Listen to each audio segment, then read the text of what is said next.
said before, you have the privilege of having this gentleman come back and celebrate with you your accomplishments through Great Valley Most of their School. life. Raise your hand if You you've are been here. privileged. You are the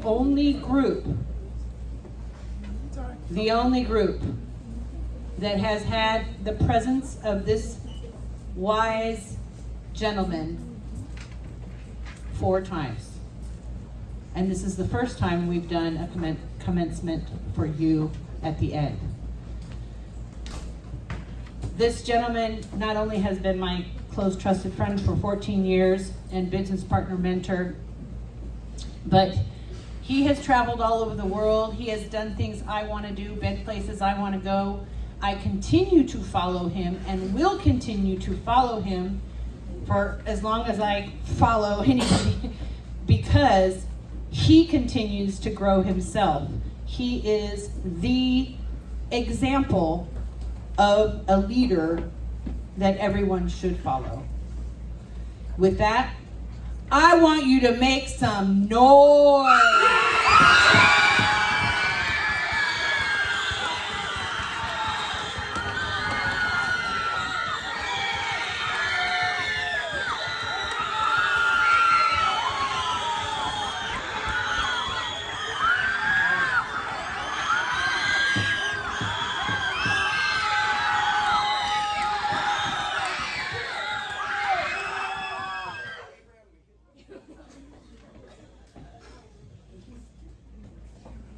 Wow. I've been able to get that, so I'm extremely excited to be here. First and foremost, you may not have thought of yourself this way. No one might have not said this yet, but congratulations to the class of 2030. You know that's who you are, right? The class of 2030. That's the year that you're going to graduate high school, or maybe sooner, some of you. So congratulations. And for those of you who did well, whether you're in leadership, whether you got good grades, whether you did well in sports, for all those people who did well, who did great, who maybe did the best that you could for who you were at the time, for those of you who did great, congratulations. That round of applause was not for me just now, it was for you. Congratulations. Here's the challenge. That's now all in the past. Now what are you going to do? For those of you who, for whatever reason, did not do everything you were supposed to do, maybe didn't achieve the goals that you wanted to achieve, maybe didn't even behave the way you wanted to behave all the time, that just wasn't you, but for whatever reason, all those outside circumstances and distractions and reasons and excuses, whatever, you didn't do your best. You didn't do what you set out to do, you're forgiven. It's in the past. Now what? You start over. The cool thing about new steps, and I'm not just talking to the students, by the way, I'm also talking to myself, or anybody who happens to hear what I'm sharing with you. It's such an opportunity to change, to improve, to do it differently. No matter how great you were here, that's now in the past. And when you go off to, I passed the big high school over here. What's the big one over here? Western. How many of you are going to the big high school over here? Cool. Probably a good school, probably great teachers, probably great programs, probably great, but at the end of the day, if it's going to be, it's up to me. I said that before, right? If it's going to be, it's up to me. Say that. If it's going to be, it's up to me. Every new step, new chapter is a new opportunity to be better, to do better, and it's somebody's decision. It all depends on the story that you decide to write about yourself. Because the cool thing about this game, this journey we call life, business, education, whatever, is it depends on the story that you tell yourself and or the story you allow yourself to believe. So you get to decide when you walk into a new day, let alone a new situation. You can decide. You could have been the quiet one like I was. I said it to Ms. Vang's class a few minutes ago. I'll say it one more time for the record. When I was your age, through at least 11th grade, because that's when I got my growth spurt, I was the shortest, the smallest, the quietest, the most shy. Where is my guy? There's somebody in here who doesn't believe. Every time I see him, I think about me. The guy in the blue. Yeah. What's his name? I didn't know that. Forgive me. I should. How do you spell it? How do you spell it? PH or V? V. Okay, that's good. All right. Every time I see him, I think about me. Just because I was his size when I was this age. Now, he's not as shy as I was. He's not as quiet as I was. I know I'm not as smart as he is now. I wasn't that smart. I barely got B average. Barely. I was not good in math. I wasn't good in science. That just wasn't my path at the time. But I was just waiting to, I guess, bloom. So, congratulations for those of you who did well. It's in the past. Now what? For those of you who didn't do as well as you wanted to, you woulda, coulda, shoulda done, you're forgiven. Please, I forgive you. Hopefully you forgive yourself. It's in the past. Now what? Repeat after me. Now what? Now what? What? It's up to you. So you could have been quiet here. You could have been shy here. You could have been an underperformer here. You could have had lack of discipline here. That doesn't mean that's who you are. That whatever your grades are, no one from this point on, no one will ever care, ask you about, or look at your grades in this school. Just know that. So you got straight A's, congratulations. I never did. It's in the past. You didn't do that well. You had some grades on there you weren't proud of. Doesn't matter. No one cares.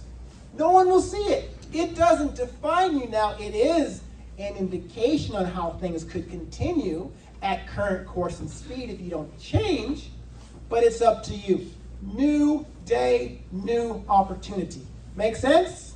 Yes? Yes? Yes. All right. So write your story, because we're all living a story.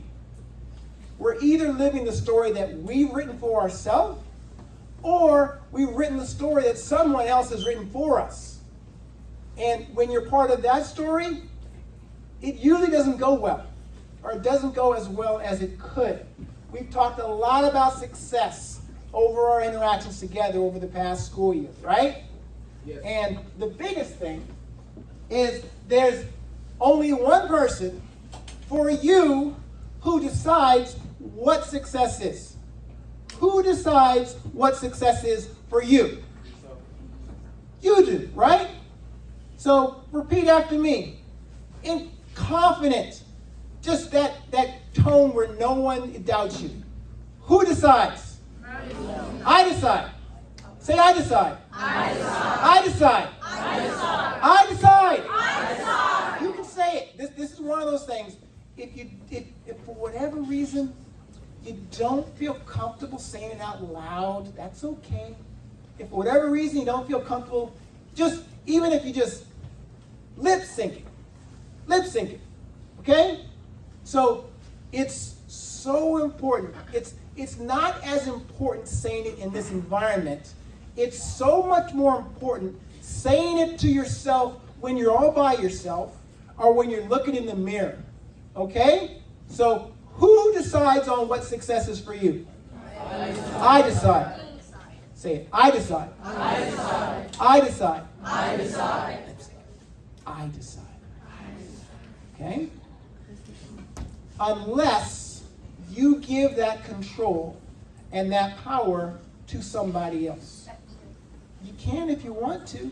Wouldn't recommend it. Eventually you'll figure out that's not what's best for you. but you have the power. And I've said this more than once. We kind of play a game, us. I consider myself a teacher somewhat. Whether it's a teacher, whether it's a parent, or whether it's a counselor, whether it's an adult, they pretend that they have control over you. They really don't. Go to school, go to class, be quiet, do your homework, do your grades, whatever it is. Now, you receive that hopefully with the respect that they deserve, but you decide. Everything you do, decide, especially, hopefully, in how you feel. The power of choice, I'm not a huge Marvel fan, but I just did this to make a point. The power of choice is your superpower. You already have it. What you want to do, how you want to feel, what you want to focus on, all those things are up to you. If you just take that control that's already, eventually you'll figure this out. Eventually. Ms. Simons and I have had the privilege of working directly, side by side, with some extremely successful people on anybody's terms. Multi-millionaires, deca-millionaires, all that stuff. And we see how they act, we see how they think, we see how they behave. And they just choose for themselves. Now, I'm not going to drag you through all this again. I've shared most of this with you before, but on the final time I have to share with you in this context, talking about success, and I'll share this with Ms. Simons immediately this afternoon. She actually already has a copy of the slides, but hopefully all of you will say, Ms. Simons, do you have that slide Mr. Richardson was talking about? I'll give you the whole deck if you want to, all of everything. But at least this one sheet, I hope you internalize it and take it with you moving forward, because eventually you'll say, oh, I remember what he was talking about. Oh yeah, okay, it all makes sense. So in a loud, confident voice, for the last time we're together, I want you to repeat after me. Desire. Desire. Belief. Belief. Discipline. Discipline. Humility. Humility. Patience. Patience. Activity. Activity. Speed. Speed. Leadership. Leadership. Positivity. Positivity. Teamwork. Teamwork. Failure. Failure. Curiosity. Curiosity. Focus. Focus. Problem solving. Problem solving. Quitters. Quitters. Haters. Haters. Some of this is new, but I don't have time to drag you through all of it. But as we talked about before, these are skills that I believe you benefit from focusing on and improving throughout your journey in life, no matter what you want to do. Starting first and foremost with desire and belief. If I had to choose two, I would choose those two. Because if you have those two, everything else falls into place. If you want it badly, everyone in your life, even up to this point, has achieved something that you really wanted. You wanted it, you sacrificed for it, you put in the work, and you did it. Desire. As Napoleon Hill once said, the starting point of all achievement is desire. If you want something badly enough, you'll do the work necessary long enough to achieve it. If you don't have that level of desire, game over. You've already lost. You can make a list. I did this once in one of the groups one time before. You can make a list on one side of all the things you want, all the things you need, all the things that would be nice to have, all those things on the side, whether it's cars or trips or money or relationships or just how you feel all the time. All that's on the right side, just all those cool things that you're here for, hopefully, the people you want to help. Those are the things you want. Those are the goal. That's the goal side. The other side is the challenges. It only takes one challenge to eliminate everything else on the other side. Because if you don't want it badly enough, you're not willing to do the work or make the sacrifices necessary. Okay? Desire. It's not just something you're born with. Some of you are benefiting from just having that gene, that DNA in you.